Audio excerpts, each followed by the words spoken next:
Salut à tous Suzuki, on se retrouve aujourd'hui pour un nouvel update Crypto Actu. Le dernier update date du 28 juillet 2022 et on avait fait une analyse de marché global et du Bitcoin parce que les marchés ont été pas mal impactés par la réunion de la Fed le 27 juillet. Et niveau actu, on a parlé de Celsius, du Gibraltar qui adopte le Bitcoin comme moyen de paiement et on a terminé sur le nombre d'utilisateurs de crypto qui se rapproche petit à petit du milliard. Et le milliard d'utilisateurs serait prévu pour 2030. Juste avant de commencer, en description, tu peux retrouver plusieurs liens affiliés. Ces liens affiliés sont avantageux pour toi, comme par exemple Nexo, ou en déposant 100 $, alors par la suite, tu vas gagner 25 $. Alors tout d'abord, pour commencer au niveau du marché global de la crypto, sur la carte thermique des cryptos, on peut constater qu'on est globalement dans le vert. Il y a juste un peu de gris, mais ça c'est normal. Donc on a un Bitcoin à plus 2,63% ces dernières 24 heures, un Ethereum à moins 0%, donc ça stagne depuis 24 heures, un BNB à plus 1%, un Solana à plus 5,70%, un Dogecoin à plus 4,27%, un DOT à plus 4,80%. Alors en gros, pour ces dernières 24 heures, le marché n'a pas énormément bougé, même si pour le Bitcoin, on va constater juste par après que depuis ce matin, le marché est très volatile. Et pour cette dernière semaine, donc on peut constater que là, on est vraiment dans le vert sur tous les jetons. Donc on a un Bitcoin à plus 7,49%, un Ethereum à plus 12%, un AMP à plus 60%, un BNB à plus 13%, etc. Donc en gros, on est principalement dans le vert, ce qui veut dire qu'au niveau de la capitalisation boursière globale, c'est aussi des montants intéressants. Par exemple, pour la capitalisation boursière actuelle, on est sur du 1 120 milliards de dollars, ce qui équivaut à une hausse de 1,15% ces dernières 24 heures. Et niveau volume, alors là, par contre, il y a eu une légère baisse, on est sur du 84 milliards de dollars, ce qui équivaut à une baisse de 25% pour ces dernières 24 heures. Mais par contre, quand on prend le graphique de la capitalisation boursière, donc on peut tout simplement constater que depuis le 26 juillet, on est dans une hausse plutôt intéressante. Donc le 26 juillet, on était dans un creux à 960 milliards de dollars et maintenant, comme je l'ai dit, là tout de suite, on est sur du 1 120 milliards de dollars, ce qui signifie qu'il y a énormément de mouvements à la hausse sur tous les jetons et c'est exactement ce qu'on vient de voir sur la carte thermique des cryptos. Et si on prend le graphique pour ces 3 derniers mois, alors là on peut tout simplement constater qu'on est dans une tendance baissière. Donc en mai on était à presque 2 trillions de dollars, on était à 1,7 milliard de dollars et on était descendu jusqu'à 850 milliards de dollars. Mais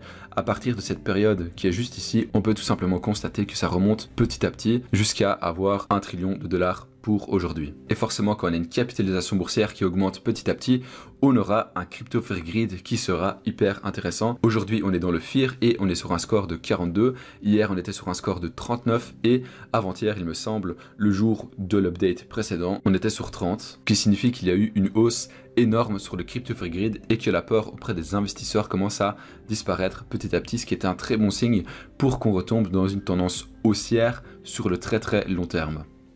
Alors ensuite on peut rapidement analyser le Bitcoin. Donc pour l'instant on a un jeton qui vaut 24 414 $ et au niveau du graphique, donc on peut tout simplement constater que depuis le début juillet on est sur une tendance haussière. Enfin c'est plutôt une moyenne tendance haussière puisque c'est assez fluctuant, mais à la fois la direction est plutôt à la hausse. Donc on peut tout simplement constater que juste après le jour où il y a eu la réunion de la Fed, donc le 27 juillet, donc là je suis sur la bougie du 27 juillet, on peut constater qu'il y a eu une bougie haussière assez importante. Donc en un seul jour on avait fait plus 10% et ensuite jusqu'à aujourd'hui on est à plus 17%, ce qui est juste une performance hyper intéressante pour le Bitcoin. Alors en fait depuis mi-juin on est un peu dans un bear market rally, c'est-à-dire qu'on ne sait pas réellement dans quel sens le BTC va se diriger. C'est assez mitigé au niveau des investisseurs, mais par contre là depuis quelques jours on a vraiment une tendance haussière plutôt intéressante. Donc là aujourd'hui on est en train de toucher l'ATH du mois de juillet. Et quand on prend le graphique en H4, donc chaque bougie vaut 4 heures, on peut tout simplement constater que le marché est assez volatile. Donc on fait des performances en un seul jour, 30% et directement après on descend et on fait une chute de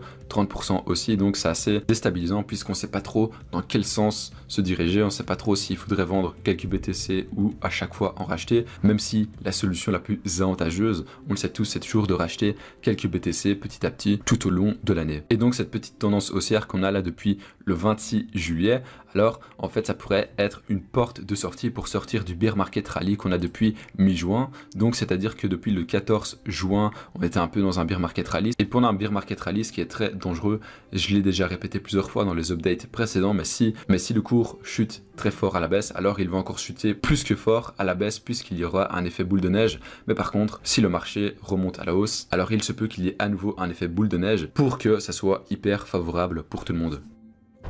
Alors ensuite on peut passer aux actus. La première actu, elle concerne le Bitcoin qui gagne du terrain au Brésil. Alors je t'explique. Après que ce soit le Gibraltar qui accepte désormais les paiements en Bitcoin, récemment on a eu la banque Santander qui envisage de permettre à ses clients brésiliens d'investir dans la crypto-monnaie. Et c'est le patron lui-même de Santander qui a expliqué que la banque prévoyait au cours des prochains mois de lancer des services liés aux crypto-monnaies pour ses propres clients, y compris les particuliers. Et en fait, ce qui est assez spécial dans cette histoire, c'est que c'est une banque qui propose eux-mêmes à ses clients de pouvoir échanger des cryptos, chose que l'on n'a presque jamais vue en Europe. On n'aura pas une banque européenne qui va proposer à ses clients européens d'acheter des crypto-monnaies. Et justement par rapport à ça, le patron a laissé un communiqué. Alors je te le lis. Nous reconnaissons que c'est un marché qui est là pour rester et ce n'est pas nécessairement une réaction aux concurrents qui se positionnent. Il s'agit simplement d'un point de vue selon lequel notre client a une demande pour ce type d'actifs et nous devons donc trouver le moyen le plus correct et le plus éducatif de le faire. Alors il faut quand même rappeler que le Brésil c'est des grands amateurs de crypto puisqu'il y a pour 41% de la population qui possède des cryptos,